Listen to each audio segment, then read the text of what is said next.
इति परगुणपरिभावनसारं सफलय सततं निजमवतारं कुरु सुविहितगुणनिधिगुणगानं विरचय शान्तसुधारसपानं विनय विभावय गुणपरितोषं विनय विभावय गुणपरितोषम्। અનંતકારી અનંત કલ્યાણ કરનાર વસલે વસાવનારા તારક તીર્થંકર સ્વામી ભગવાન મહાવીર મહારાજાના શાસનને પામીને ઉપાધ્યાય શ્રી વિનય વિજયજી મહારાજ સાહેબે આપણા ઉપર એક અનન્ય ઉપકાર કરેલ છે કે આ શાંત સુધારસ ગ્રંથ એ આપણને ભેટ સ્વરૂપે આપ્યો. જીન શાસનનું નજરાણું કહેવાય એવા પ્રકારનો આ અણમોલ ગ્રંથ 16 ભાવનાની અંદર ગોઠવાયેલો. એમાં 14મી ભાવના એના ઉત્તરાર્ધની અંદર છેલ્લો શ્લોક અત્યારે જે બોલવામાં આવ્યો ઉપસંહાર કરે છે આ પ્રમોદ ભાવનાનું. કહે છે કે ઇતિ પર ગુણ પરિભાવન સારમ. આ રીતે બીજાના ગુણો એની ભાવનાની પણ પરિભાવના, પરી એટલે પૂરેપૂરી એની ભાવના કરવી, ઉપલક વિચાર નહીં પણ આપણા અંતઃકરણને સ્પર્શે એ રીતે એની વિચારણા કરવી અને એનાથી આપણા આત્માને ભાવિત કરવાનું કામ કરીએ તો એનાથી સારભૂત એવો શાંત રસ, શાંત સુધારસ આપણા આત્માની અંદર પ્રગટ થાય. જે કેવો છે બતાવે છે, સફલય સતતમ નિજમ અવતારમ, કે આ શાંત સુધારસ પ્રમોદ ભાવના દ્વારા પ્રગટ થયેલો સારભૂત એવો શાંત સુધારસ એને પ્રાપ્ત કરીએ. એ શું છે તો કે નિજમ અવતારમ સતતમ સફલય, પોતાના અવતારને સતત સફળ કરવો, પોતાના જન્મારાની સાર્થકતાનો અનુભવ કરવો હોય તો પ્રમોદ ભાવના ભાવી અનિવાર્ય છે. પ્રમોદ ભાવનાથી આપણા આત્માને ભાવિત કરી અને શાંત સુધારસ, શાંત રસરૂપી અમૃત એનો આપણે આસ્વાદ માણીએ એ જ જીવનની સફળતા છે. અને શાંત સુધારસને પ્રગટ કરવા માટેનું કામ કોણ કરે છે બતાવે છે કે કુરુ સુવિહિત ગુણ નિધિ ગુણ ગાનમ. સુવિહિત પુરુષો, વિહિત એટલે કે ભગવાનની આજ્ઞા મુજબ જીવન જીવનારા, અને સુ એટલે સુંદર મજાનું ભગવાનની આજ્ઞા મુજબ જીવન જીવનારા મહાપુરુષો હોય, પછી ચાહે સાધુ સાધ્વી હોય કે શ્રાવક શ્રાવિકા હોય, એમણે જે કંઈ ગુણ નિધિ એટલે ગુણનો ખજાનો પ્રગટ કરેલો છે એનું ગાન એટલે કે એને ગાવાનું આપણે કામ કરીએ, અનેકની વચ્ચે એની પ્રશંસા કરવાનું કામ કરીએ. આ બહુ એક મહત્વની વાત છે. નબળા સમાચાર બોલનારો શું કરે છે રાજનભાઈ? ઘરમાં નબળા સમાચાર આપે એટલે ઘરનું વાતાવરણ એ બગાડવાનું કામ કરે છે. મંડળની અંદર કે સંઘની અંદર નબળા સમાચાર આપે કે ઓલાએ આમ કર્યું, ઓલાએ દેવાળું કાઢ્યું, એટલે ઓલાએ પણ દેવાળું કાઢ્યું હતું, ઓલો કે 2 મહિના પછી ઓલાએ દેવાળું કાઢ્યું હતું. એટલે હરેશભાઈ દરેક નામમાં ધીમે ધીમે કયા પ્રકારની ઇમ્પ્રેશન ઊભી થાય કે દેવાળું કાઢવામાં બહુ હવે વાંધા જેવું નથી, મારે એકલાએ કાઢવાનું નથી, અનેક લોકો દેવાળું કાઢે તો વાંધો નહીં, આપણે પણ કાઢશું. આવી એક ઇમ્પ્રેશન એના સબકોન્શિયસ માઇન્ડની અંદર નબળા મેસેજ સંભળાવવા દ્વારા આપણે ઊભી કરીએ છીએ. આવી નબળી ઇમ્પ્રેશન રોંગ મેસેજ દ્વારા આપણે ઊભી ન કરીએ માટે ક્યાંય નબળા સમાચાર સાંભળીએ 2 કાનથી તો આપણા પેટના પાતાળ કૂવાની અંદર એને ઉતારવાનું કામ કરવું. આવે છે ને પેલી કાલિદાસની વાર્તા, ભોજ રાજાની સભાની અંદર પરદેશી માણસ પૂતળી લઈને આવે છે અને પૂતળી લઈને વાત કરે છે કે આ પૂતળી જે છે દેખાવની અંદર બધી એક સરખી છે, પણ એમાં એક પૂતળીની કિંમત લાખ સોનામોરની છે. 3 પૂતળી હતી, એક પૂતળીની કિંમત લાખ સોનામોરની છે અને બાકીની 2 પૂતળીની કિંમત 1 સોનામોરની છે. તો રાજન આપની સભાની અંદર અનેક લોકો વિદ્વાન બેસેલા છે, તો હવે આ પરીક્ષા કરો કે કઈ પૂતળીની કિંમત લાખ રૂપિયાની અને કઈ પૂતળીની કિંમત 1 સોનામોરની. રાજા પોતે હાથમાં લીધી પૂતળી જુએ, ત્રણે એક સરખી, કઈ ફરક પડે નહીં. રાજા વિચારવા પડી ગયો કે આની અંદર ફેરફાર છે શું, જેમાં એકની કિંમત લાખ સોનામોર. દીર્ઘેશભાઈ, બધા એક પછી એક વિદ્વાનો આવે છે. વિદ્વાનો હાથમાં લે છે, વજન કરે, ઘણા વજન કરવાનું કામ કરે, ઘણા સાઈઝ માપવાનું કામ કરે, લાંબી મોટી શું છે, ઘણા સૂંઘવાનું કામ કરે, એક ચંદનની હોય એક સાદા લાકડાની હોય. કઈ કશો ફેરફાર દેખાતો નથી. એક પછી એક બધા વિદ્વાનો હાથમાં લઈ પણ બધા માથું ખંજવાળે કે રાજન ખબર નથી પડતી આમાં લાખ સોનામોરની કિંમતની પૂતળી કઈ. અને ભોજ રાજાની નજર પહોંચે છે કાલિદાસ કવિ ઉપર, અને કાલિદાસ કવિને કહે છે કે કવિરાજ તમે આવો અને જુઓ આમાં કઈ પૂતળીની કિંમત લાખ સોનામોરની છે. એટલે કવિરાજ કાલિદાસ એમણે પૂતળીઓ હાથમાં લીધી. હાથમાં લઈને જોયું તો બરાબર એના માથાના ભાગની અંદર કાણું હતું. દરેક પૂતળીના માથાના ભાગની અંદર કાણું હતું. એણે એક સોય મંગાવવાનું કામ કર્યું. સોય મંગાવી અને અંદર દરેક પૂતળીના માથાના સેન્ટરની અંદર રહેલ એ કાણાની અંદર સોય નાખવાનું કામ કર્યું. એકના માથામાંથી સોય નાખી અને સીધી મોઢામાંથી સોય બહાર નીકળી ગઈ. બીજાના કાણાની અંદર સોય નાખી અને કાનમાંથી બહાર નીકળી ગઈ. અને ત્રીજી પૂતળી હતી એના કાણામાં સોય નાખી એ અંદર ગઈ તે ગઈ, બહાર જ ન નીકળી. હરેશભાઈ ખ્યાલ આવી ગયો? કાલિદાસ કવિ કહે છે કે ત્રીજી પૂતળીની કિંમત લાખ સોનામોરની છે, પેલી બીજીની એક એક સોનામોરની કિંમત. અને પરદેશી વ્યક્તિ આવનાર ખુશખુશાલ થઈ જાય છે. વાહ, ખરેખર ભોજ રાજા આપની સભા એ વિદ્વાનોની સભા છે. દિગ્ગજ વિદ્વાનોથી આપની સભા એ શોભી રહેલી છે. ખરેખર જે સાંભળ્યું તું એવા જ પ્રકારનું રિઝલ્ટ જોવા મળ્યું છે. ભોજ રાજા વિચારમાં પડી ગયો વોટ ઇઝ ધીસ. આમાં સોય નાખી અને કોકના મોઢામાંથી ને કોકના કાનમાંથી નીકળી અને ત્રીજી પૂતળીમાંથી બહાર નીકળી જ નહીં. અને ભોજ રાજા ઈશારો કરીને કાલિદાસને પૂછે છે કે આની પાછળનું રહસ્ય શું છે. અને એ વખતે કાલિદાસ વાત કરે છે કે સોય માથામાં નાખી અને મોઢેથી નીકળી ગઈ. એ બતાવે છે કે આ વ્યક્તિ કંઈ પણ સાંભળે, કંઈ પણ ગ્રહણ કરે એટલે બહાર બકવાનું કામ કરશે, અંદર પેટના પાતાળ કૂવામાં સમાવાનું કામ નહીં કરે. બીજી પૂતળીના કાનમાંથી નીકળી. પંકજભાઈ સમજાય જ ને? વ્યાખ્યાન ઘણાને આવું હોય છે, સમજાય છે રાજનભાઈ? એક કાનેથી સાંભળીને બીજે કાનેથી નીકળી જાય. વ્યાખ્યાન અંદર ગયું પણ સીધું કાનમાંથી બહાર નીકળી ગયું, સોસરવું, અંદરમાં બિલકુલ ઉતર્યું નહીં. તો પણ પૂતળીની કિંમત માત્ર એક સોનામોર.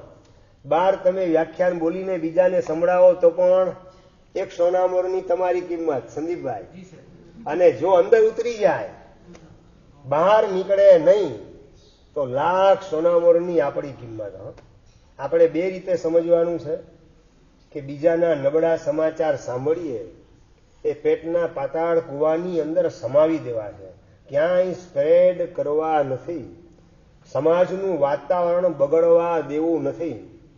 રસ્તાની અંદર હાઈવે ઉપર કે તમારા ગામના રસ્તા હોય ને એની અંદર શિરીષભાઈ ચાલતા જાઓ એટલે 100-200 મીટર જાઓ એટલે ગટરનું ઢાંકણું આવે રસ્તામાં વચ્ચોવચ. એ કોઈ ચાલતો માણસ જેટલા ગટરના ઢાંકણા છે એ ખોલતો જાય પછી પોતાની ઓફિસે જાય, ચાલે કે ન ચાલે? કીર્તિભાઈ, ગટરના ઢાંકણાને ખોલનારો માણસ નગરના લોકોના સ્વાસ્થ્ય સાથે રમત રમવાનું કામ કરે છે. દુર્ગંધ ચારે બાજુ ફેલાય, રોગચાળો ફેલાય, અને હાલતા ચાલતા નાના બાળકોને ખબર ન હોય તો ગટરની અંદર પડતા વાર પણ લાગે નહીં. એટલે ગટરના ઢાંકણા ખોલનારો એ ગુનેગાર ગણાય છે. સમજાય કીર્તિભાઈ? ખ્યાલ આવ્યો? નહીં ખ્યાલ આવ્યો? નહીં ખ્યાલ આવ્યો? કોકના જીવનની ગટરના ઢાંકણા આપણે ક્યારેય પણ ખોલવાની ભૂલ કરવી નથી.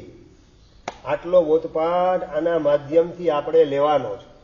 રાજનભાઈ, દરેકની આત્માની ગટર જ્યાં સુધી કેવલ જ્ઞાન પ્રાપ્ત ન થાય ત્યાં સુધી મારા આત્મામાં અને તમારા આત્મામાં દોષોની ગટર ચાલુ જ છે.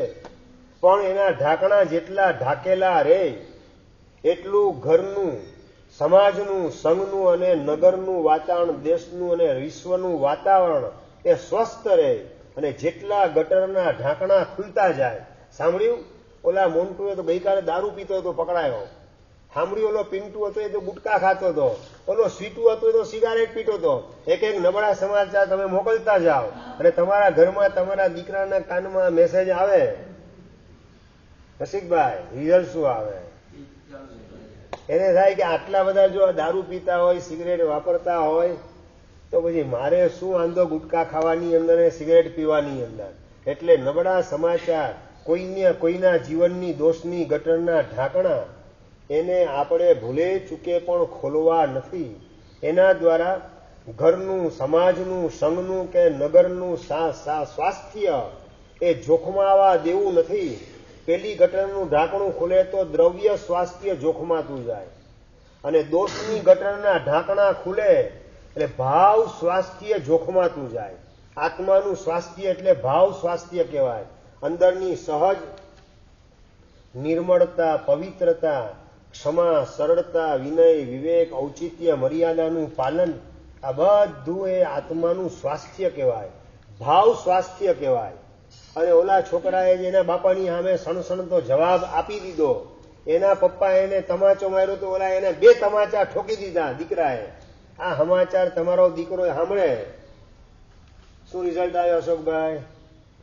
એને થાય હું પણ હવે ઠોકું, વાંધો શું છે બધા ઠોકતા હોય તો. એટલે કહેવાનો મતલબ એ છે કે નબળા મેસેજ એ આપણે પેટના પાતાળ કૂવાની અંદર સમાવી દેવા, ક્યાંય સ્પ્રેડ કરવાનું કામ ન કરવું. એને શાસ્ત્રકાર ગંભીરતા કહે છે. બીજાના દોષને પચાવવા એનું નામ ગંભીરતા છે. અને નંબર 2, પોતાના ગુણને પણ પચાવવા એનું નામ ગંભીરતા. પોતાના ગુણને પચાવવા એટલે પંકજભાઈ, હું આમ ને હું તેમ, મેં આમ કર્યું ને મેં તેમ કર્યું, એમ પોતાના જ ગુણગાન ગાવામાં રસ હોય, એના ગુણગાન ગાવામાં બીજા કોઈને રસ હોતો નથી. સમજી રાખો, ઇતિહાસ એનો જ લખાય છે કે જેને પોતાનો ઇતિહાસ લખવામાં કે ગાવામાં રસ નથી, એનો જ ઇતિહાસ બીજા લોકો લખવાનું કામ કરે છે. જેને પોતાનો જ ઇતિહાસ ગાવામાં રસ હોય તો એના ઇતિહાસને લખનાર આ દુનિયામાં કોઈ પાકતું નથી. એટલે આપણે આપણા ગુણ ગાવા એ એક પ્રકારની શુદ્રતા છે, એક પ્રકારની તુચ્છતા છે, એક પ્રકારની બાલિશ ચેષ્ટા છે. આપણે આપણા ગુણ ક્યારેય ગાવા નથી. હીરો મુખ સે ના કહે લાખ હમારા મોલ और व्यर्थ ही बाजार में शोर मचाए ढोल. ઢોલ હોય ને જોર જોરથી વાગતું હોય, પણ કિંમત કેટલી ઢોલની હરીશભાઈ? કઈ નહીં, 100, 200, 500 રૂપિયા પતી, એનાથી વધારે નહીં. ને હીરો પોતાની કિંમત ન બોલે, હીરો ગાજવાનું કામ ન કરે, પણ 10 કેરેટનો હીરો હોય તો 15 લાખથી વધારે એની કિંમત આવે બજારમાં. વાત મારે તમને એ કરવી છે કે આપણે ક્યારેય પણ આપણા ગુણ એને ડિક્લેર ન કરીએ. તમે તમારી સંપત્તિને ડિક્લેર કરો કે ના કરો સંદીપભાઈ? હરીશભાઈ, તમારી સંપત્તિ આમ ડિક્લેર કરો કે ના કરો સંઘની અંદર કે મારી પાસે ટોટલ આટલી કેપિટલ છે? હા, સંપત્તિને જેમ ગુપ્ત રાખવાની. સંપત્તિને જો ડિક્લેર કરો તો લૂંટાઈ જતા વાર લાગે નહીં. બસ સદગુણ એ આત્માની સંપત્તિ છે. જેમ બહારના ધનને તમે ગુપ્ત રાખો છો, તમારી કેપિટલ 5 કરોડ કે 50 કરોડ એ કોઈને પણ સમાચાર આપતા નથી, ઘરવાળીને પણ કહેતા નથી, તો પછી તમારા ગુણ એને તમારી સંપત્તિની જેમ ગોપવવાની અંદર એટલે છુપાવવાની અંદર જેટલો રસ હોય એટલા જ તમારા સદગુણ સલામત રહેવાના. અને જેટલા આપણે આપણા ગુણ ગાવા માંડીએ તેમ તેમ આપણી ક્ષુલ્લકતા સાબિત થવાની ને આપણા ગુણો લૂંટાતા વાર નહીં લાગે. એટલે ગુણો ધીમે ધીમે ગાયબ થવા માંડશે. કારણ કે આપણને પ્રેમ ગુણને અંદર પ્રગટ કરવાનો નથી, પણ ગુણની ગુડવિલ ઊભી કરવામાં. હું આવો ગુણવાન છું એવા પ્રકારની મારી ઇમેજ અને ગુડવિલ બજારની અંદર ઊભી થવી જોઈએ. એમાં રસ છે. એટલે પાછલા દરવાજેથી માયા, મુસાવાદ વગેરે દોષને પણ જીવનમાં ઘૂસતા વાર લાગતી નથી. એટલે ગંભીરતાનો મતલબ આપણા ગુણને પણ પચાવવા અને બીજાના દોષ એને પણ પચાવવા, બીજાના દોષ કોઈની આગળ ગાવાનું કામ ન કરીએ અને આપણા ગુણો પણ બીજાની આગળ પ્રગટ ના કરીએ, આવી ગંભીરતા આત્મસાત કરવાની. અને નંબર 2, બીજાના નાનકડા પણ ગુણના દર્શન થાય તો બોલ્યા વિના રહેવું નહીં. વિનીતભાઈ, ખ્યાલ આવ્યો ને? બીજાના જીવનની અંદર નાનકડો પણ ગુણ દેખાય કે અલિયાભાઈ સિદ્ધિ તપ કર્યા પછી હવે દિવાળી આવે છે ને બધા છઠની તૈયારીમાં લાગેલા છે અને છઠ પહેલા મારે તો મોટી તપસ્યામાં જોડાઈ જવું છે અને અઠ્ઠમનું પચખાણ અશોકભાઈના દીકરા અભિષેકે કરેલું છે. આ સમાચાર તમારી પાસે આવ્યા કે નથી આવ્યા? ના, નથી આવતા. બસ વાત એ જ છે. બસ સારા સમાચાર જેટલા આપણે સ્પ્રેડ કરીએ કે સિદ્ધિ તપ કર્યા પછી નવપદની ઓળી કરે અને એની પછી પાછા અઠ્ઠમના પચખાણની અંદર ઝુકાવાનું કામ કરે. દિવાળીનો છઠ તો કરવો જ છે, પણ જ્યાં સુધી તમે હાજર છો ત્યાં સુધીમાં જેટલું થાય એટલું મારે કરી લેવું છે. આ થોડલો પણ ગુણ પરતણો સાંભળી હર્ષ મન આણ રે, દોષ લવ પણ નિજ દેખતા નિર્ગુણ નિજ આત્મા જાણ રે, ચેતન જ્ઞાન અજવાળીએ. બીજાનો નાનકડો પણ ગુણ સાંભળી અને આપણા 3.5 કરોડ રૂવાડામાં હરખ ઉભો થવા માંડે, હરખના દીવડા પેટવા માંડે અને નાનકડો પણ દોષ આપણે આપણો જોઈએ જાણીએ અને પોતાની જાત નિર્ગુણ લાગે, પોતાની જાત અધમ લાગે, અધમાધમ અધમ પતિત સકલ જગતમાં હું, એ નિશ્ચય આવ્યા વિના સાધન કરશે શું. આખી દુનિયાની અંદર અધમ જીવો કરતા પણ નીચલી ભૂમિકા એટલે અધમાધમ જીવો, એના કરતા પણ અધિક એટલે વધારે પતિત ભૂમિકાએ હું રહેલો છું એવું પોતાની જાત માટે આપણે ન સ્વીકારીએ ત્યાં સુધી કરેલી સાધના આપણા માટે ફળવાન સાબિત થાય તેવી શક્યતા નથી. એટલે આપણી જાતને અધમ નહીં પણ અધમાધમ કરતા પણ વધારે પતિતની ભૂમિકા, વધારે નીચલી ભૂમિકા રહેલી જોઈએ તો લો પ્રોફાઇલની અંદર રહેતા આપણને સહજ રીતે આવડી જાય. અને નંબર 2, બીજાના નાના પણ ગુણ આપણે સાંભળીએ, ક્યાંક સમાચાર આપણા કાને પડે અને અંદરમાં રાજીના રેડ થવા માંડીએ અને ચારે બાજુ એના ગુણની પ્રશંસા કરતા જઈએ તો આ ગુણવાનના ગુણના ચારે બાજુ સમાચાર પહોંચાડવાના માધ્યમથી, ગુણગાન કરવાના માધ્યમથી આપણે શું કરીએ? વીરચય શાંત સુધારસ પાનમ, શાંત રસ રૂપી અમૃત, એનું પાન કરવાનું સૌભાગ્ય આપણને પ્રાપ્ત થશે. કારણ કે ઈર્ષ્યા દેખાય, બીજાના ગુણને જોઈને ઊભી થાય, એ આપણને સતત અંદરમાં બાળવાનું કામ કરે અને શાંત સુધારસ એનું પાન કરીએ તો આપણા આત્માને ઠારવાનું કામ કરે અને એવો શાંત રસ રૂપી અમૃત પ્રગટ થાય ક્યારે? બીજાના ગુણની 2 મોઢે પ્રશંસા કરતા આવડે. છૂટા હાથે કદાચ દાન દેતા ભલે ના આવડે, પણ છૂટા મોઢે પ્રશંસા કરવાની અંદર કેટલા પૈસા ખર્ચાય? રસિકભાઈ, છૂટા હાથે દાન કરવાની અંદર હજી થોડો સંકોચ થાય, પણ છૂટા મોઢે પ્રશંસા કરવાની અંદર 1 રૂપિયો ખર્ચવો પડે નહીં. છતાં છૂટા મોઢે પ્રશંસા કરવાનું કામ આપણે કેટલું કર્યું? ક્યાંય? હા, હું ઈ જ અઘરું એમ તો દાન કરવું સહેલું છે તો એ કરાવું તમારી પાસે. 2 હાથે છૂટા હાથે દાન કરવું સહેલું લાગતું એ કરાવું તો હું ફાવે એવું છે. હા, 2માં તકલીફ છે. હા, 2 મોઢે પ્રશંસા એટલે બીજાનું સારું જોઈને રાજી થવું. ક્યાંય કોઈ માનો કે પર્યુષણના પહેલે જ દિવસે ઉભો થઈ અને અઠ્ઠમના પચખાણ લેતો હોય જાહેરની અંદર, ભાવના 28ની હોય અને બહાર નીકળ્યા પછી વાત શું કરો પંકજભાઈ?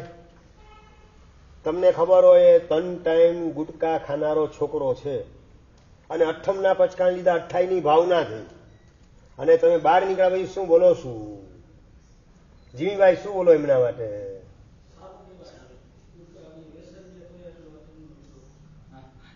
આ સમાચાર આપણા મોઢેથી નીકળવા જોઈએ.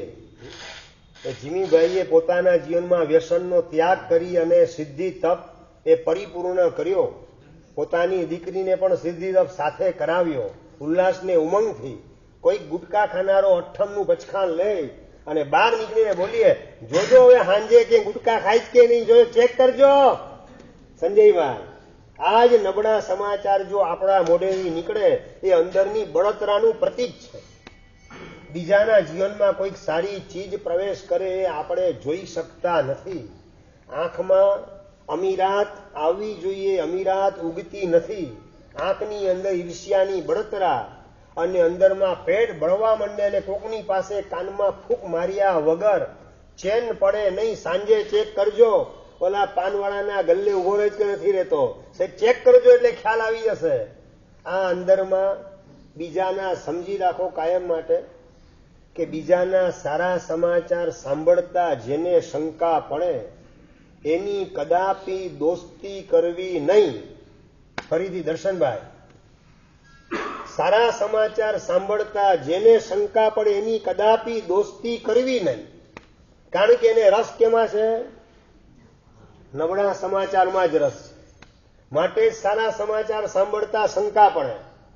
અમને કોઈ કહે ને કે ભાઈ સિદ્ધિ તપ કરનાર ભાગશાળી જે છે ચોથી બારી જે છે પાવણું કરી લીધું છે, અમને વિશ્વાસ બેસે નહીં. ના હોય એ ભાગશાળી, તમે કોઈ દીર્ઘેશભાઈ પાવણું કરી લીધું, અમારું મન માને નહીં કે ના દીર્ઘેશભાઈ પાવણું કરે એમ નથી, તમારી સમજ ફેર થતી લાગે. કદાચ પાવણું બીજાએ કરેલું હશે, રોંગ મેસેજ તમારા સુધી પહોંચેલ લાગે. અમને છે ને આ જ વિચાર આવે મનમાં.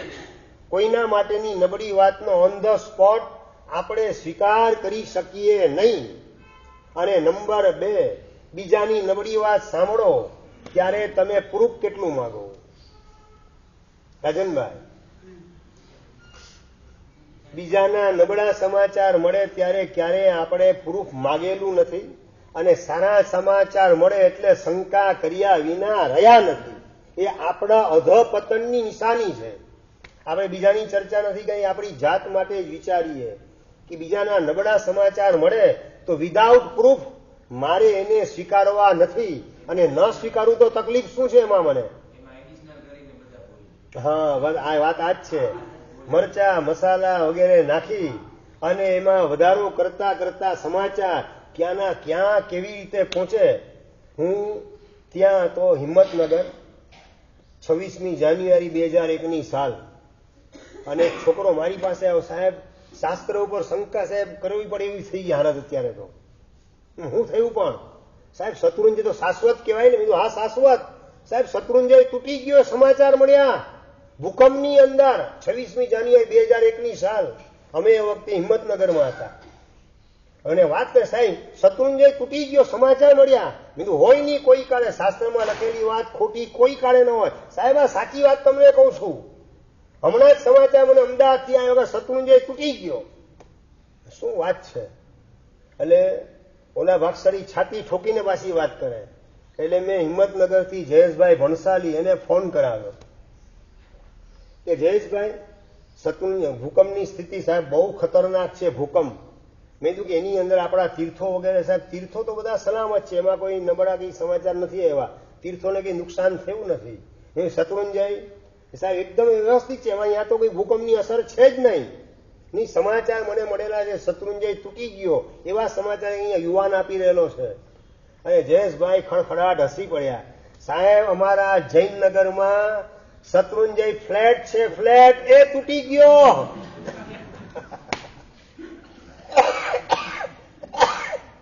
શું તમે લોકો તો કઈ વાતને કઈ રીતે વધાવી, કેવું મરચો મસાલો રાખીને કેવી રજૂઆત ક્યાં સુધી તમે કરો.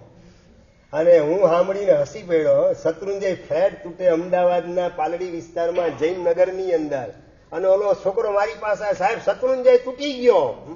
એટલે આ મરચા મસાલા નાખીને સમાચાર કે આ સત્ય હકીકત તમને કહું છું. એટલે કેટલા નબળા સમાચાર મરચા મસાલા નાખીને વિકૃત સ્વરૂપે આપણા સુધી પહોંચતા હોય છે.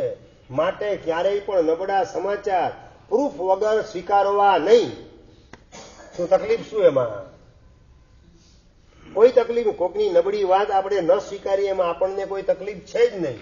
અને નંબર 2, સારા સમાચાર મળે ત્યારે ક્યારેય પ્રૂફ માગવાની અપેક્ષા રાખવી નહીં, એનો તરત જ આપણે સ્વીકાર કરવો.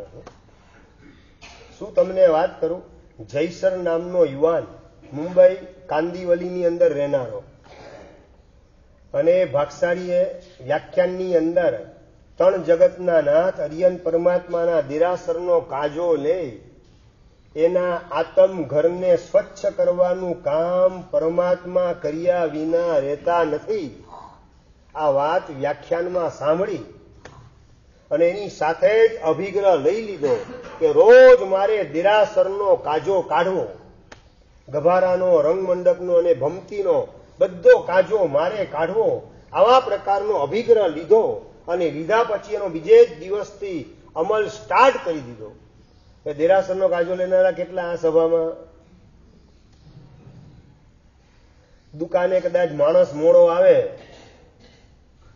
હવે આગળ બોલો રસિકભાઈ, હા, ત્યાં ઝાડુ હાથમાં લેવાની શેઠની તૈયારી આવે, પણ ત્રણ જગતના નાથ એના સેવક બનીને હાથમાં ઝાડુ લઈ અને ગભારાનો, રંગમંડપનો, ભમતીનો કાજો કાઢવો છે, એ લાભ મારે લેવો છે અને જીના લઈને સ્વચ્છ હું કરીશ તો મારા આતમ ઘરને સ્વચ્છ કરવાનું કામ પરમાત્મા કર્યા વિના રહેવાના નથી. આવી પૂર્ણ શ્રદ્ધાથી રોજે રોજ કાજો લેવાનું કામ કરે એવા ભાગશાળી આ સભામાં કેટલા નીકળે? એ તો શિરીષભાઈ આપણે પૂજારીને સોંપી દીધું ને કામ. હા, પૂજારીને મફતમાં ચડાવવા વગર આપણે આદેશ આપી દીધો છે કે તું 3 ટાઈમ કાજો લેવાનું કામ કરજે, પરમાત્માની સફાઈ વગેરેનું કામ કરજે, દેરાસર તું સંભાળજે, હું તો મારી દુકાનને સંભાળું. દેરાસરને સંભાળવાનું કામ પૂજારી કરે, ભગવાનને સંભાળવાનું કામ પૂજારી કરે, અને તિજોરીને સંભાળવાનું કામ પંકજભાઈ, તિજોરી સંભાળવાનું નોકર ચાકરને. નોકરના ભરોસે તિજોરી તમે સોંપતા નથી તો તિજોરી કરતા વધારે કિંમતી એવા પરમાત્મા પૂજારીના ભરોસે આપણે કઈ રીતે રાખી શકાય, સોંપી શકાય? આ વિચાર મનમાં આવે કે ના આવે? જયસર નામનો યુવાન માત્ર 15 વર્ષની ઉંમરથી દેરાસરનો કાજો લેવાનું શરૂ કર્યું અને આજે એમને 38 વર્ષની ઉંમર થયેલી છે. કેટલા વર્ષથી કાજો લેવાનું? 23 વર્ષથી નોન સ્ટોપ કાજો લેવાનું કામ ચાલુ છે. એટલું જ નહીં, રોજ પરિમૂઢનું પચખાણ, એનાથી વહેલું પચખાણ પાડવાનું નહીં. 38 વર્ષની ઉંમરનો યુવાન, જયસર નામનો યુવાન, કાંદિવલીનો યુવાન, મુંબઈની મોહમય નગરીમાં રહેવા છતાં પણ રોજ પરિમૂઢનું પચખાણ. પરિમૂઢનું પચખાણ કેટલા વાગે આવે કીર્તિભાઈ? બપોરે 1:45 વચ્ચે આવે. અને 5 તિથિ અવઢનું પચખાણ. કદાચ રાહુલભાઈ પહેલી વાર શબ્દ સાંભળેલો હશે. હા, અવઢ શબ્દ પહેલી વાર સાંભળેલો હશે. અવઢનો મતલબ 3:30 4:45 વાગે જે પચખાણ આવે, છેલ્લો એક પોર સૂર્યાસ્તને બાકી હોય એ વખતે જે પચખાણ આવે એને અવઢ કહેવાય. અડધો દિવસ પસાર થાય એ વખતે જે પચખાણ આવે એને પરિમૂઢ કહેવાય.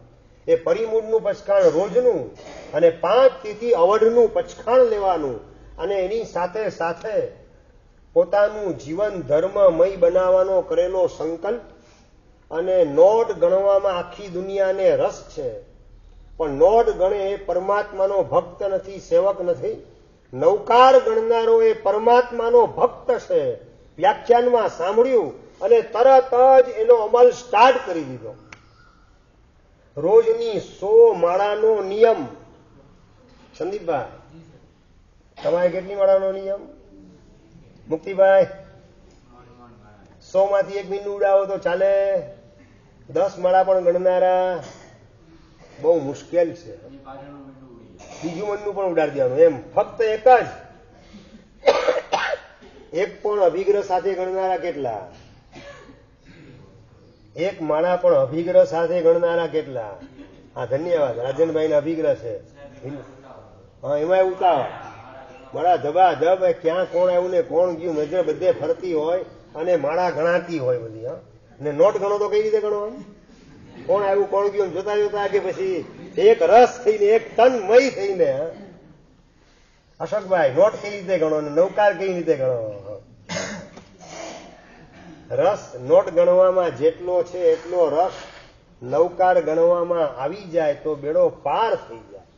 પેલો યુવાન જયસર નામનો રોજની 100 માળા લેખે અભિગ્રહ એને લઈ અને 100 ના બદલે ક્યારેક 110 120 માળા રાતના પણ દુકાનેથી આવે ઘરે અને માળા હાથમાં લઈને બેસી જવાનું. રોજની 100 માળાનો નિયમ ને આજ સુધીની અંદર રસિકભાઈ તમે કદાચ રૂપિયાના કરોડપતિ થવાનો પ્લાન કરતા હશો અને આ જયસર નામનો યુવાન નૌકારના કરોડપતિ બનવાનું સૌભાગ્ય પ્રાપ્ત કરી ચૂકેલ છે. શિરીષભાઈ કેટલા 1 કરોડ 2 કરોડ 3 કરોડ 4 કરોડ? હિરેલભાઈ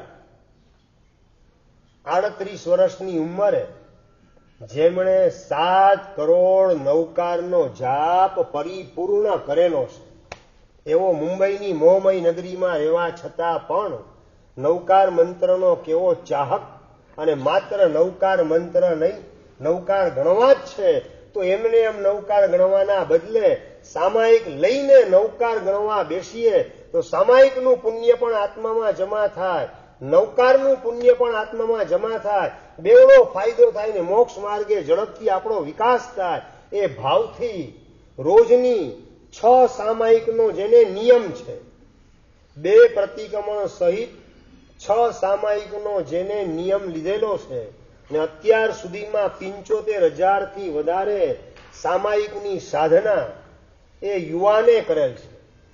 હું તમને 80 વર્ષના કોઈ બુઢાની વાત નથી કરતો, 80 વર્ષના કોઈ માજીની વાત નથી કરતો. 38 વર્ષનો નવ યુવાન અને મુંબઈની મોહમય નગરીમાં રહેવા છતાં પણ રોજ અવઢનું પચખાણ, રોજ પરિમૂળનું પચખાણ, 5 તિથિ અવઢનું પચખાણ અને રોજ 100 માળા નૌકાર મંત્રની ગણવાની, પછી જ પાણી વાપરવાનું અને નંબર 2 રોજ 2 પ્રતિક્રમણ અને 6 સામાયિકની સાધના.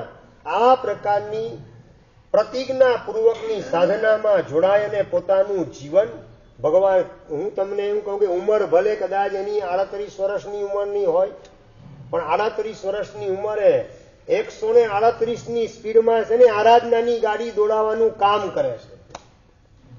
તમારી આરાધનાની ગાડી કઈ સ્પીડમાં ચાલે પંકજભાઈ? 80ની સ્પીડ, 90ની સ્પીડ, કઈ સ્પીડમાં ચાલે દર્શનભાઈ? હા, ધક્કો મારીને પર્યુષણ પતે પછી તો ખાસ ધક્કો મારવો પડે. ભાગશાળી વ્યાખ્યાનમાં કેમ દેખાતા નથી? ભાગશાળી આંબેલમાં જોડાજો, ભાગશાળી છઠમાં જોડાજો, ભાગશાળી પાયામાં જોડાજો. વારંવાર ધક્કા મારીને તમારી ગાડી ચલાવવી પડે. અને અહીંયા 38 વર્ષની ઉંમરે 138ની સ્પીડમાં જાણે કે આરાધનાની ગાડી પૂરપાટ મોક્ષ માર્ગે આગળ વધી રહેલી છે. 2 પ્રતિક્રમણ સહિત 6 સામાયિક પ્રતિજ્ઞા પૂર્વક કરી અને 75,000 થી વધારે સામાયિકની સાધના જેણે એક જ ભાવની અંદર પરિપૂર્ણ કરેલ છે. આપણને સામાયિકનો પ્રેમ કેટલો? ભાઈ વ્યાખ્યાન તો સાંભળવા આવો જ છો પણ વ્યાખ્યાનની અંદર ચાલો સામાયિક લઈને બેસીએ તો સામાયિકનો પણ લાભ મળે, વ્યાખ્યાનનો પણ લાભ મળે. એ ભાવનાથી સામાયિક કરનારા કેટલા નીકળે? અમારા રોજના છાપેલા 4 છે. અમારા સંજયભાઈ, મનોજભાઈ, પંકજભાઈ અને અહીંયા સંદીપભાઈ અને જયેન્દ્રભાઈ આવતા હતા, એ કરતા હતા. આ 4-5 છાપેલા મેમ્બર એટલા જ સામાયિકની અંદર હોય. સામાયિકનો લાભ જો ખ્યાલમાં આવે ને તો ફ્રી બેઠા હો ત્યારે સામાયિક લીધા વગર તમે રહી શકો નહીં. કીર્તિભાઈ, એક સામાયિકમાં લાભ કેટલો? 1 લાખ ખાંડી સોનાનું દાન કરો. ફરીથી 1 લાખ ખાંડી સોનાનું દાન કરો અને જેટલું પુણ્ય પ્રાપ્ત થાય એટલું પુણ્ય માત્ર 1 સામાયિકની અંદર તમને પ્રાપ્ત થાય. રાજનભાઈ, 1 ખાંડી એટલે કેટલું? નહીં ખબર? 1 ખાંડી એટલે 20 મણ એટલે 400 કિલો. 1 ખાંડી 1 લાખ મણ એટલે 4 કરોડ કિલો સોનું તમે દાનમાં આપો કોકને અને જેટલું પુણ્ય બંધાય એટલું પુણ્ય 1 સામાયિકની અંદર તમે તમારી જાતને પ્રશ્ન પૂછો કે આખી જિંદગીમાં કેટલા કિલો સોનાનું દાન કરવાના? 5 કિલો, 10 કિલો? ગ્રામમાં નહીં. શું વાત છે! એ તો દીકરીને પરણાવો ત્યારે તોલાની અંદર 5, 25, 50 તોલા જેવું સોનું દાનમાં આપો કે જે પરલોકમાં ઉગે એવી તો કોઈ શક્યતા પાછી છે નહીં. 1 કરોડ નહીં પણ 4 કરોડ કિલો સોનાનું દાન એક સામાયિકની અંદર જો આટલો લાભ મળતો હોય અને જિંદગી આખીમાં આપણે 2-5 કિલો, હું 1 કિલો કે અડધો કિલો સોનાનું દાન કરીએ એવી શક્યતા દેખાતી નથી. તો પ્રભુએ બતાવેલી આ ટેકનિક એને લક્ષ્યમાં રાખી અને સામાયિકની સાધનાના માધ્યમથી મબલક પુણ્ય ધર્મની બેંકની અંદર, મારા ખાતાની અંદર જમા કરાવવામાં શા માટે મારે કરકસર રાખવી? આવા ભાવથી પેલો યુવાન જયસર નામનો રોજ 2 પ્રતિક્રમણ સહિત 6 સામાયિકની સાધનાની અંદર કૂદકે ને ભૂસકે આગળ વધે. 75,000 સામાયિક, એનાથી પણ વધારે સામાયિક એને કરી ચૂકેલ છે. એટલે કેટલું પુણ્ય કેટલું થયું? 75,000 ગુણ્યા 4 કરોડ કિલો. આટલા સોનાનું દાન, એનો લાભ એને પ્રાપ્ત કરી લીધેલ છે. ઉંમર માત્ર 38 વર્ષની. એમાં જો આવું પરાક્રમ થઈ શકે, બસ વાય નોટ? હું આવું પરાક્રમ કેમ ના કરી શકું? 1 ટકોરો આપણે આપણી જાતને મારવાની આવશ્યકતા છે. પૂજ્ય પન્યાસ જીન પ્રેમ વિજયજી મહારાજ સાહેબના ઠાણા ઓઠાણાની વિચારણા સંઘમાં ચાલતી હતી. બધા પડાપડી કરે, સાહેબ અમને લાভ આપો, સાહેબ અમને લાભ આપો. અને જીન પ્રેમ મહારાજે વાત કરી કે જે સૌથી વધારે સામાયિક કરશે એમને ત્યાં હું ઠાણા ઓઠાણાનું વિચારીશ. અને કોઈક પરિવાર કહે કે સાહેબ હું 1000 સામાયિક કરીશ 1 વર્ષની અંદર. કોઈક વાત કરે કે સાહેબ હું 5 વર્ષની અંદર 2000 સામાયિક કરીશ. અલગ અલગ મેમ્બર આવીને વાત કરે.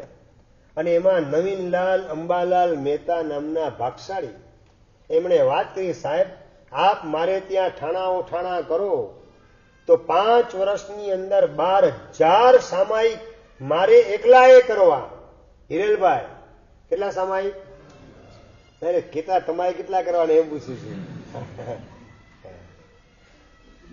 આપણે ઢીલા પડી જઈએ છીએ. સાધના ને આરાધનાની વાત આવે ત્યાં આપણા પગ એકદમ ઢીલા નબળા સાબિત થાય છે. સામે ચાલીને 12,000 સામાયિક માત્ર 5 વર્ષની અંદર એકલ પંડે હું પરિપૂર્ણ કરીશ. એટલે રોજના કેટલા? 6 સામાયિક લેખે સાધના કરે ત્યારે 5 વર્ષમાં 12,000 સામાયિક પરિપૂર્ણ થાય. અને પન્યાસજી મહારાજના ઠાણા ઓઠાણાના પરિવર્તનનો લાભ નવીનચંદ્ર અંબાલાલ મહેતા પરિવાર એને પ્રાપ્ત કર્યો. વાત મારે તમને એ કરવી છે કે આ સામાયિકનો મહિમા અંતરમાં વસી જાય તો નવરા બેઠા હોય ત્યારે મોટા ભાગે કામ શું કરવાનું દર્શનભાઈ? મોબાઈલ. કલાક 1.5 કલાક ક્યાં ચેટિંગમાં સમય પસાર થઈ જાય ખબર ના પડે. એના બદલે સામાયિકના માધ્યમથી આપણા ખાતામાં, ધર્મની બેંકમાં જો 4-4 કરોડ કિલો સોનું આપી અને દાન દ્વારા જે પુણ્ય મળે એટલું પુણ્ય એક સામાયિકમાં મળતું હોય તો શા માટે મુફલીસ મોબાઈલની પાછળ મારા સમયને બરબાદ કરો? એના કરતા બેટર છે કે સામાયિકની અંદર ગોઠવાઈ જાઓ અને મારા આત્માની ઉન્નતિ દિન પ્રતિદિન થાય એવી સાધનામાં હું જોડાઈ જાઉં. સામાયિકનું ફળ શાસ્ત્રકાર દેખાડે છે.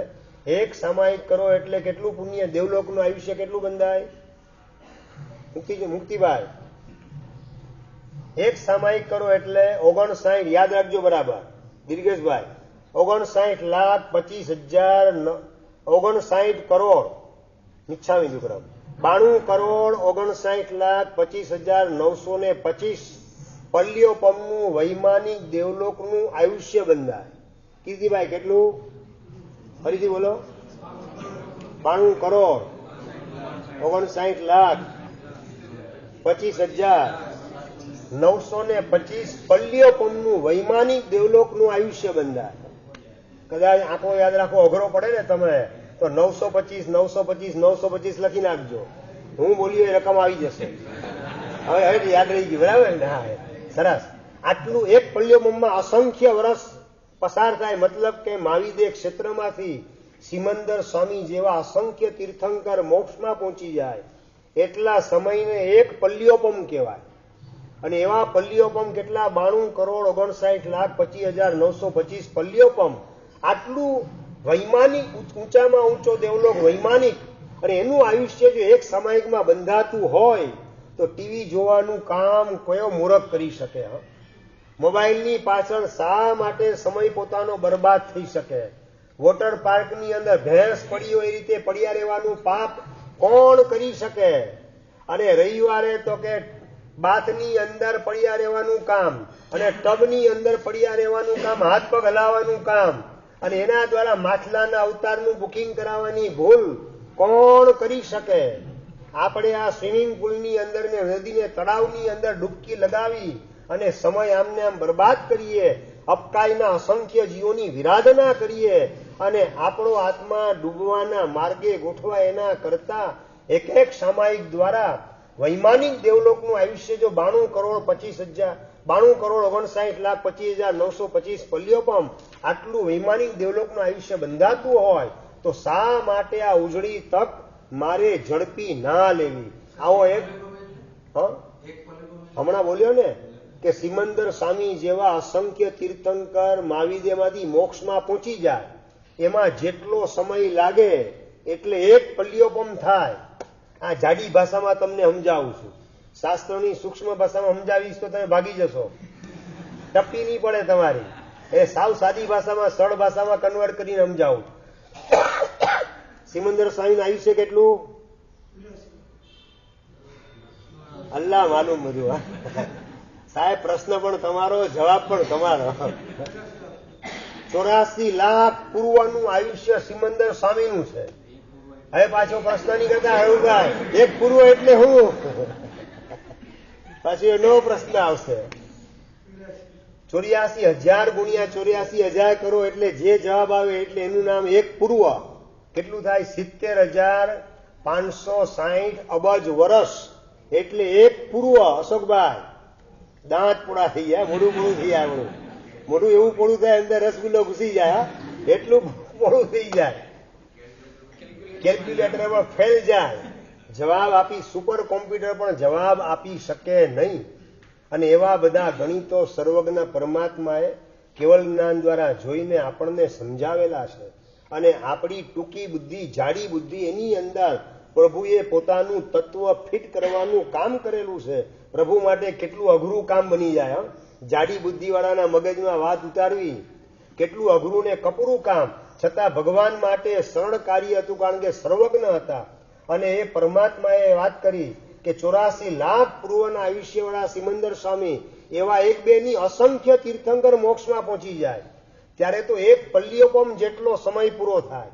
અને એવા પલ્યોપમ કેટલા એક સામાયિકમાં? 92 કરોડ 59,25,925 પલ્યોપમનું વૈમાનિક દેવલોકનું આયુષ્ય.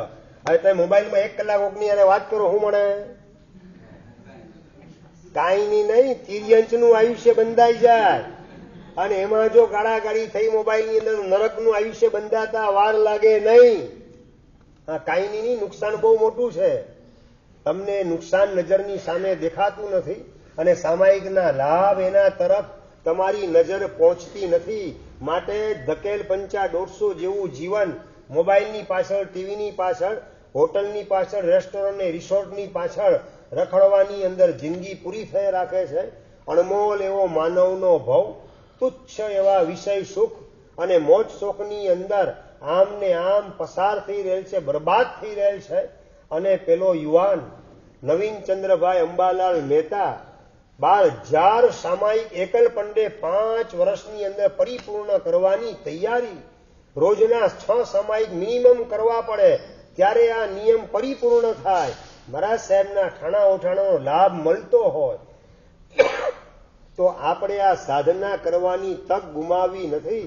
અને એના દ્વારા મબલક પુણ્યની કમાણી કરવાનું સૌભાગ્ય પ્રાપ્ત થાય નફાની અંદર. હું તમને વાત કરું, આ અમદાવાદના શ્રાવકની, તમારા કચ્છના શ્રાવકની વાત કરું. કચ્છની અંદર જ ભુજમાં રહેનારા શ્રાવક રોજની 12, 13, 14 અને 15 સામાયિક કરનારા ચંદ્રકાંતભાઈ કે જેમણે અત્યાર સુધી 1 લાખ કરતા વધારે સામાયિક એની સાધના કરેલી છે. કેટલા સામાયિક શરીશભાઈ? 1 લાખ કરતા વધારે સામાયિકની સાધના. 12 તો મિનિમમ, 12 સામાયિક તેમના ફિક્સ, કે ક્યારેક 13 થાય, 14 થાય, 15 થાય તો પણ કરી લેવાના. આવી સામાયિકની સાધના કરનારા, હું આ ભગવાન મહાવીરના કાળની વાત નથી કરતો, 5મા આરાની 21મી સદીની વાત તમને કરી રહેલો છું. જેમને જોઈને હું આવેલો છું ચૈત્રી ઓળીમાં, એમને જોયેલા હતા. ભુજની અંદર આ વર્ષે ચૈત્રી ઓળીમાં હું હતો, અને એમણે મને વાત કરી કે સાહેબ 1 લાખ સામાયિકની સાધના થઈ ગઈ. એક સામાયિક બરાબર 4 કરોડ કિલો સોનું દાન કરો ને જે પુણ્ય મળે એ હિસાબ લગાડો, ફિટ કરો સંદીપભાઈ. એક સામાયિક એટલે 925 પલ્લીઓ એ ફિટ કરો 1 લાખ સામાયિકની આરે કેટલો ફાયદો. અને તમે દુકાને બેઠા બેઠા માખી ઉડાડતા હો ને ઘરાક ના આવતો હોય, એમાં નુકસાન કેટલું તમે કરેલા છો એનું પણ ભાન કેટલું. દુકાને બેસીને ઘરાક ના એને માખી ઉડાડે રાખવાની અને આર્ત ધ્યાન કરી રાખવાનું. દુકાન ખોલો તમે 10 વાગે અને ગુણી 1 વાગે છેક થાય. એવા ઘણા બધા ભાગશાળીઓ આ સભામાં છે, અને મને સમાચાર કહી ગયા એટલે તમને વાત કરું છું. એટલે વાત મારે તમને એ કરવી છે કે આમ ને આમ દુકાને બેસી અને સમયને બરબાદ કરવાના બદલે પુણ્યાનુબંધી પુણ્યની કમાણી સામાયિકના માધ્યમથી મારે શા માટે ના કરી લેવી? સમજી રાખો, તમારો આખો એ સંસાર એ પુણ્ય ને પાપના આધારે ચાલી રહેલો છે. ધનેશભાઈ, આખો તમારો સંસાર પુણ્ય ને પાપના હિસાબ મુજબ ચાલી રહેલ છે.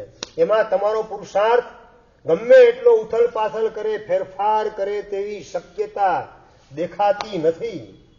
જે સંસાર પુણ્ય ને પાપના હિસાબ મુજબ ચાલે એમાં મહેનત કરવાના બદલે મારા આત્માની પાછળ મહેનત મારે શા માટે ના કરી લેવી?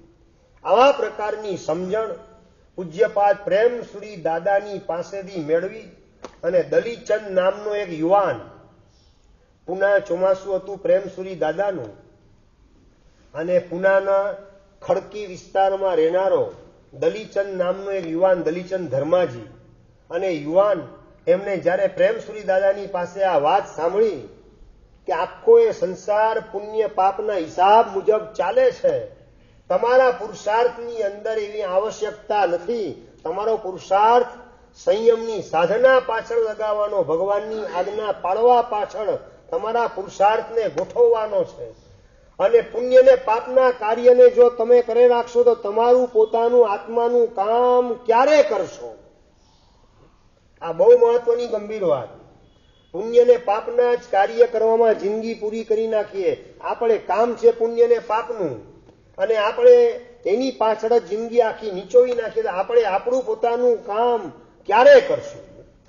તમારી સાવ સાદી ભાષામાં સમજાવું, રાજનભાઈ, તમારા માનો કે જોડે કોની ભાષામાં 3 દીકરા હોય, એક દીકરો 7મા ધોરણમાં, એક 5મા ધોરણમાં અને એક 4થા ધોરણમાં હોય, અને 4થા ધોરણનો અને 6થા ધોરણનો દીકરો, એને 7મા કે 8મા ધોરણનો દીકરો એનું હોમવર્ક કરવાની પાછળ, એને ભણાવવાની પાછળ પોતાનો સમય કાઢતો હોય. તમે શું કહો? હા, તારું ક્યારે કરીશ કામ? એ બેને હોમવર્ક કરાવવાની અને એનું ભણાવવાની પાછળ તારો સમય કાઢે. તારી પોતાની એક્ઝામ નજીક આવે છે, તારા ચોપડા ખોલવાનું, ભણવાનું, તૈયાર થવાનું ક્યારે કરીશ? તારી પરીક્ષાની તૈયારી ક્યારે થશે શરૂ? આ જ પ્રશ્ન તમે કરો ને. પ્રેમસુરી દાદાએ આ જ વાત કરી કે પુણ્ય ને પાપ એના 2 બળદ આખા સંસારના ગાડાને ખેંચવાનું કામ કરે છે. કીર્તિભાઈ, ખબર છે ને, ગાડાની નીચે કૂતરું ગોઠવાયેલું હોય અને ગાડું દોડે ને, બળદ 2 દોડતા હોય ત્યાં કૂતરું દોડતું હોય ફૂલ સ્પીડમાં, અને બળદ થોડા થાકીને ધીમા પડે એટલે કૂતરું ધીમું પડી જાય. બળદ ઉભા રહે એટલે કૂતરું ઉભું રહી જાય. બળદ બેસી જાય કૂતરું બેસી જાય અને થાક ઉતારે. ઓહો, કેટલું બધું ગાડું મેં ચલાવવાનું કામ કર્યું. 1 ટન જેટલો વજન ઉચકવાનું મેં કામ કર્યું. એનો થાક કૂતરાને લાગે. હો શરીશભાઈ, એનો થાક કૂતરાને લાગવા માંડે. ગાડું કોણ ચલાવે છે? 2 બળદિયા ગાડું ચલાવે ને એની નીચે ગોઠવાયેલું કૂતરું નહીં સમજાય. આપણો નંબર સમજાય છે ને રાજનભાઈ? બરાબર. પુણ્ય ને પાપના બે બળદ આખું તમારું દુકાન ને ઘરનું ગાડું ચલાવે, તમારા કુટુંબનું ગાડું ચલાવે ને તમે શું માનો? હું છું તો આ ઘર ને દુકાન ચાલે છે, હું નહીં હોય તો આ ચાલશે કઈ રીતે? ગાડા નીચે કૂતરું આવું જ માનતું હોય. શાસ્ત્રકાર ભગવાન સંસારી લોકોને જોઈ અને હસે કે રડે? આ સ્થિતિની અંદર ગોઠવાયેલા સંસારી જીવો, હું બધું આ કરું છું. પ્રેમસુરી દાદા વાત કરે, પુણ્ય ને પાપ એના બે બળદિયા, એ પોતાનું કામ કરે, જેમાં નીચે ગાડા નીચે તું ગોઠવાઈને ક્યાં દોડધામ કરવામાં અટવાઈ જાય? તારું કામ તું કર, એ એનું કામ કરે રાખશે. અને બરાબર વાત મગજમાં બેસી ગઈ. શરીષભાઈ 27 વર્ષની ઉંમર દલીચંદ નામના યુવાનની, અને એ જ દિવસે એને પ્રતિજ્ઞા કરી, ગુરુદેવ પ્રતિજ્ઞા આપી દો, વાત સાચી છે, હવે કૂતરા તરીકેનું જીવન જીવવું નથી. પુણ્ય ને પાપના બળદ સંસારના ગાડાને જે રીતે ચલાવે એમ ચાલવા દેવાય. હવે એમાં જાજુ માથું મારવું નથી, પણ એક વ્યવહાર દ્રષ્ટિએ, લોક દ્રષ્ટિએ થોડું ઉચિત લાગે એટલા પૂરતું, વ્યવહારિક મારી ફરજ અદા કરવા પૂરતું 1 કલાક આજથી દુકાને બેસીશ, બાકીનો સમય સામાયિકની સાધનાની અંદર લગાવી દઈશ. જે યુવાને 21 વર્ષની ઉંમરે જીવનભર ચોથું વ્રત સ્વીકારેલું છે, પ્રેમસુરી દાદાના વરદ હસ્તે જેમણે પ્રતિજ્ઞા લીધેલી છે, અને નંબર 2 27 વર્ષની ઉંમરે પ્રતિજ્ઞા બીજી લીધી કે આજથી 1 કલાકથી વધારે મારે દુકાને બેસવું નહીં, મારા નસીબમાં જેટલું હશે એટલું 1 કલાકની અંદર મળી રહેશે. અને બીજી બધી દુકાને વેપારી છે ને હવા ઉડાડતા હોય, માખી ઉડાડતા હોય, પવન ખાતા હોય, અને દલીચંદભાઈ એની દુકાને ગ્રાહક લાઈન લગાવીને ગોઠવાયેલા હોય. એકાશનું બપોરનું કરી અને 2 વાગે દુકાને જવાનું. સવારે પૂજા, સેવા, વ્યાખ્યાન, શ્રવણ, સામાયિક વગેરે કરી બપોરનું એકાશનું પૂરું કરી અને બપોરે 2 વાગે દુકાને જવાનું. 2 થી 3 દુકાન ખોલવાની. 2 થી 3 નો ટાઈમ કયો કહેવાય રાજનભાઈ? આરામનો ટાઈમ કહેવાય. ને એ વખતે ધમ ધોકાર કમાણી દલીચંદ નામના યુવાનને ત્યાં ચાલુ હોય. આ પુણ્ય ઉપર છે ને તમને ભરોસો નથી, માટે તમે પુરુષાર્થની પાછળ લાગેલા છો. અને દલીચંદભાઈ એને પુણ્ય ઉપર ભરોસો હતો, મારું પુણ્ય હશે તો ગમે ત્યારે બેંકમાં તમે 11 વાગે ચેક નાખો 10 લાખનો તો વટાવાય, અને 4 વાગે નાખો તો ન વટાય એવું બને? 11 વાગે નાખો, 12 વાગે નાખો, 2 વાગે ના ચેક સાચો હોય તો 2 વાગે ને 3 વાગે નાખો તો પણ ચેક નાખો એટલે તમને 5-10 લાખ રૂપિયા જે લખેલા એ રકમ તમને મળે જ. ચેક સિસ્ટમ ઉપર જેટલો તમને વિશ્વાસ છે, કર્મ સિસ્ટમ ઉપર તમને વિશ્વાસ ખરો કે નહીં? કે મારું પુણ્ય છે પૈસા મેળવવાનું, તો બપોરે 2 થી 3 દુકાને જાઉં તો શા માટે પૈસા મને ના મળે?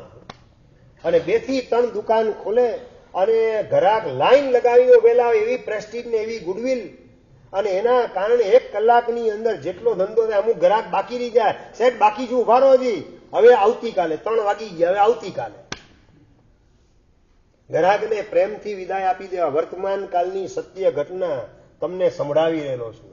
અને યુવાન જેની વાત તમને કરું છું, એમણે 21 વર્ષની ઉંમરે ચોથું વ્રત લીધું જીવનભર માટેનું, અને પોતાના જીવનની અંદર 25 વર્ષી તપ એની સાધના જે યુવાને કરેલી છે, સળંગ 25 વર્ષી તપની સાધના. એમાં 2 વર્ષી તપ છઠના પારણે છઠથી, 1 વર્ષી તપ અઠ્ઠમના પારણે અઠ્ઠમથી કરેલો છે, અને બાકીના બધા વર્ષી તપ ઉપવાસ અને એકાસનાથી કરેલ છે. બેસણાનું પચખાણ નહીં. બેસણાનું પચખાણ જો કરે તો રાત્રિ પૌષદ પોતાને થઈ ન શકે. રાત્રિ પૌષદ કરવો છે એટલે મિનિમમ એકાસનું જોઈએ. દિવસે દુકાનને ઘરને બધાને સંભાળવાનું હોય એટલે દિવસના પૌષદ નથી. દિવસમાં ભગવાનની ભક્તિ, ઘરે ઘર દેરાસર, ચાંદીના શંખેશ્વર પાર્શ્વનાથ પરમાત્મા અદ્ભુત, અને એની ભક્તિ કરવાની. અને ભગવાનની ભક્તિ વગેરે પતી જાય પછી વ્યાખ્યાન સાંભળવા જવાનું. બાકીનો સમય સામાયિકની અંદર બપોરમાં એકાસનું કરીને દુકાને જવાનું, 1 કલાક દુકાન સંભાળવાની. અને એ પણ કેટલા વર્ષ સુધી? હિરેલભાઈ 40 વર્ષની ઉંમર પછી પોતે દુકાનમાંથી રિટાયરશીપ લઈ લીધી. હવે દુકાનનો ત્યાગ, હવે આત્માની માત્ર કમાણી કરવી છે, સંસારની કમાણી બિલકુલ કરવી નથી. હવે 1 કલાક દુકાન ખોલે તો કેટલું મળે દર્શનભાઈ? 1 જ કલાક ખોલે તો કેટલું મળે પ્રમોદભાઈ? કેટલું મળે? કેટલું મળે? સંઘ આખાની અંદર પૂનાનો ખડકી સંઘ, મુનીશ્વર સાંઈ પરમાત્માનું દેરાસર, સામે જ ઉપાશ્રય, અને એ સંઘની અંદર દાનવીરની અંદર સૌથી પહેલું નામ હોય તો આ દલીચંદભાઈ ધર્માજી. એનું દરેક દાનની અંદર સૌથી પહેલું નામ. અને દુકાન ખોલવાની માત્ર 1 જ કલાક. How is it possible Rasikbhai? તમારા હિસાબે એટલે નહીં, કારણ કે પુણ્ય નથી અને તમે પુરુષાર્થ કરે રાખો છો. બેંકમાં રૂપિયો 1 નથી અને તમે 10 લાખનો ચેક નાખી રાખો, આજે કાલે પણ રોજે રોજ ધક્કા ખાઈ રાખો. મળે ક્યારેક તો મળશે, બીજા બધાને મળે જ ને. બેંકમાં જવાથી બીજા બધાને મળે જ, તો મને તો ક્યારેક તો મળશે જ. ખાતું બંધ સીલ કરી નાખે.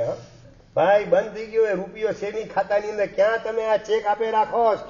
આ દુકાન છે ને બેંક છે, અને પુણ્ય તમારી બેલેન્સ એ હોય એ મુજબ તમને મળે.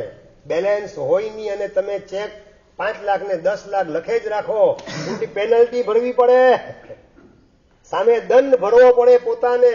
રકમ ન હોય ને રકમ લખે રાખે તો ચેકની અંદર, ખાતામાં રકમ વગર ચેકમાં રકમ ભરાય નહીં, સમજણ તમને છે? તો પુણ્યમાં ન હોય એના કરતા વધારે અભરખા સંસારમાં કરાય નહીં એવી સમજણ કેટલી મળે?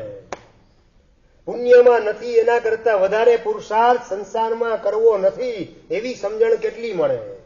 અને જેટલું પુણ્ય છે 1 કલાકમાં મળી રહેશે. શું કામ ન મળે? આ વર્તમાન કાળની સત્ય હકીકત કહું છું. અને દલીચંદભાઈ એમણે એટલું કમાઈ લીધું જેના કારણે 40 વર્ષની ઉંમરે રિટાયરશીપ લઈ લીધી. 80 વર્ષ કરતા વધારે જે જીવેલા છે અને 40 વર્ષની ઉંમરે રિટાયર થઈ ગયા બિઝનેસમાંથી, અને છતાં જીવન પોતાનું સ્વસ્થતા પૂર્વક ચાલે. અને સામાયિક કેટલા? રોજના 15 સામાયિક, રોજના 15 સામાયિકની જેમને સાધના, અને પોતાના જીવન દરમિયાન 25 વર્ષી તપની સાધના, જીવન દરમિયાન 6000 કરતા વધારે ઉપવાસની સાધના જે મહાપુરુષે કરેલી છે. 6000 કરતા વધારે ઉપવાસ, અને હજી આગળ વધીને પોતાના જીવનમાં 2000 કરતા વધારે અખંડ પૌષધ 24 કલાકના જે વ્યક્તિએ કરેલા છે. 2000 કરતા વધારે પૌષધ, અને હજી આગળ વધીને વાત કરું 2 લાખ કરતા વધારે સામાયિકની સાધના દલીચંદભાઈ ધર્માજીએ કરેલી છે. જેના કારણે પૂજ્ય આચાર્ય ભગવંત જગવલ્લભ સુરીશ્વરજી મહારાજ સાહેબ પૂના ખડકી સંઘમાં જ્યારે હતા ત્યારે શ્રાવક શિરોમણી બિરુદ જાહેરમાં દલીચંદભાઈને આપવાનું કામ પૂજ્ય આચાર્ય ભગવાન જગવલ્લભ સુરીશ્વરજી મહારાજ સાહેબે કરેલું હતું. એવા એક જીન શાસનનું જવાહર કહી શકાય.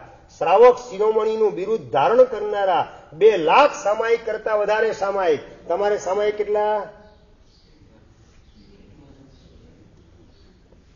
એક સંકલ્પ કરજો. વર્ધમાન તપની પોળીનો પાયો કદાચ રાજનભાઈ નહીં નાખો તો ચાલશે. વર્ધમાન સામાયિકનો પાયો તો નાખવો છે જ. જેમ આંબેલની ઓળી કરો ને એમ સામાયિકની ઓળી કરવાની. નહીં સમજણ પડી? ઓલામાં શું આવે? સામાયિક આંબેલની ઓળીમાં 15 દિવસમાં 20 દિવસમાં 15 આંબેલ ને 5 ઉપવાસ. આંબેલ હોય એની જગ્યાએ 1 સામાયિક, ઉપવાસની જગ્યાએ 2 સામાયિક કરવાના. આ રીતે 20 દિવસની અંદર 25 સામાયિક તમે કરો એટલે સામાયિકનો પાયો તમારો પરિપૂર્ણ થઈ ગયો. એમાં વચ્ચે ખાડો પાડવાનો નહીં 20 દિવસમાં. અને પછી છઠ્ઠી ઓળી જ્યારે ઉપાડી હોય, અઠવાડિયા મહિના પછી ઉપાડી શકાય. તો છઠ્ઠી ઓળી સ્ટાર્ટ કરો એટલે રોજે રોજ અશોકભાઈ 1 સામાયિક કરવાનું 6 દિવસ. 7મા દિવસે 2 સામાયિક, એટલે 6ઠ્ઠી ઓળી તમારી પરિપૂર્ણ થઈ ગઈ. 25મી ઓળી તમારી ચાલતી હોય એટલે રોજ 1 સામાયિક કરવાની 25 દિવસ. 26મા દિવસે 2 સામાયિક કરો એટલે 25મી ઓળી તમારી પરિપૂર્ણ થઈ ગઈ. આ રીતે આંબેલની ઓળી કદાચ ન થઈ શકે તો પણ સામાયિકની ઓળીના માધ્યમથી વર્ધમાન સામાયિક સાધના દ્વારા મારા આત્માની અંદર વર્ધમાન એટલે વધતી એવી ક્ષમતાને મારે મેળવવી છે. એક બાજુ 925 પલ્યોપમનું વૈમાનિક દેવલોકનું આયુષ્ય, બીજી બાજુ 4 કરોડ કિલો સોનાનું દાન કરો, એટલા પુણ્યનો લાભ જમા થાય તમારા ખાતાની અંદર. એવા સામાયિકની આરાધના 100 ઓળીની આંબેલની આરાધનાની જેમ એ જ રીતે ઉપવાસની જગ્યાએ 2 સામાયિક. આમાં ફરક શું પડે ખબર છે? આંબેલની ઓળી માનો કે 50ની ચાલતી હોય ને હરેશભાઈ, કેટલા દિવસે પૂરી થાય? 51 દિવસે, બરાબર. 50 આંબેલ અને 51 દિવસો ઉપવાસ. પણ સામાયિકની ઓળી 50મી કરો ને કેટલા દિવસ થાય? 25 દિવસમાં એ પૂરી થઈ જાય ઓળી. રોજના 2 સામાયિક કરો અને છેલ્લે દિવસે 4 સામાયિક કરી લીધા એટલે તમારી 25 દિવસની અંદર 50મી ઓળી પરિપૂર્ણ થઈ જાય. અને માનો કે 8મી ઓળી તમારે ચાલે ને 2 સામાયિક થયા, ત્રીજે દિવસે ખાડો પડ્યો તો 2 સામાયિક એ કોના ખાતામાં જમા થાય? તમારા ખાતામાં કે મારા ખાતામાં? સંદીપભાઈ, તમારા જ ખાતામાં જમા થાય. 7મી ઓળીમાં એને ગણવાના નહીં, એ લાભની અંદર લેવાના. અને ફરીથી 7મી ઓળી તમારે સ્ટાર્ટ કરી, વચ્ચે ખાડો પડે તો એ ઓળી ફરીથી કરવાની તમારે. હજી આગળ મહત્વની વાત, બહારગામ જવાનું હોય રાજનભાઈ, તમને ખ્યાલ હોય કે ભાઈ ટૂરમાં નીકળું, બિઝનેસ ટૂર માટે 2 દિવસ સામાયિક થાય તેવો સ્કોપ દેખાતો નથી અને 50મી ઓળી ચાલે છે, રોજના 1 સામાયિક એટલે કે 20 દિવસમાં 20 સામાયિક થયા છે. તો હવે 50મી ઓળી આપણી તૂટી ન જાય તો એડવાન્સની અંદર 2 સામાયિક કરી દો તો તમારી ઓળી તૂટે નહીં. એ વીમાનું પ્રીમિયમ ભરવાનું હોય ને, એડવાન્સમાં ભરી દો તો ચાલે કે ન ચાલે જીમીભાઈ? ચાલે. બસ એ રીતે પ્રીમિયમ ભરવું એ જેમ મહત્વનું છે એમ સામાયિક કરવું એ મહત્વનું છે. એટલે 50મી ઓળી ચાલતી હોય ને મુંબઈ 2 દિવસ જવાનું આવી ગયું અને ત્યાં સામાયિક થાય એવી શક્યતા દેખાતી ન હોય, એડવાન્સમાં તમે 2 સામાયિક કરી દો તો તમારી ઓળી ભાંગે નહીં, તૂટે નહીં. હજી આગળ વધીને 50મી ઓળી ચાલતી હોય ને 14નો દિવસ આવ્યો, પ્રતિક્રમણ કરવા જાઓ તો સામાયિકનો ટાઈમ નથી. સામાયિક કરું તો પ્રતિક્રમણ રહી જાય તો તમારે પ્રતિક્રમણ કરવા જાઓ પંકજભાઈ, અને સામાયિક રહી ગયું તો તમારી ઓળી તૂટશે નહીં. કારણ કે સામાયિક તો તમે કરેલું છે જ, કરે મંતે ઉતરેલું જ છે. પણ આજે 14 કે 8મના હિસાબે પ્રતિક્રમણ કરવાની તમારી ભાવના હતી એટલે પ્રતિક્રમણમાં તમે જોડાઈ ગયા, આગળ વધી ગયા, એટલે તમારું સામાયિક જે ભાંગતું નથી પણ ઓળીમાં તમારે સામાયિક નહીં ગણવાનું. હવે ખ્યાલ આવી ગયો સંજયભાઈ? બરાબર ખ્યાલ આવી ગયો ને? આ રીતે સામાયિક. પ્રશ્ન એ છે અશોકભાઈ સાહેબ, ગણતરી અમારે કઈ રીતે માનવી? આ પ્રશ્ન તમારો થાય એનો પણ જવાબ આપી દઉં છું બધાને. આજે વ્યાખ્યાનમાં આ ચોપડી પ્રભાવના રૂપે આપવામાં આવશે.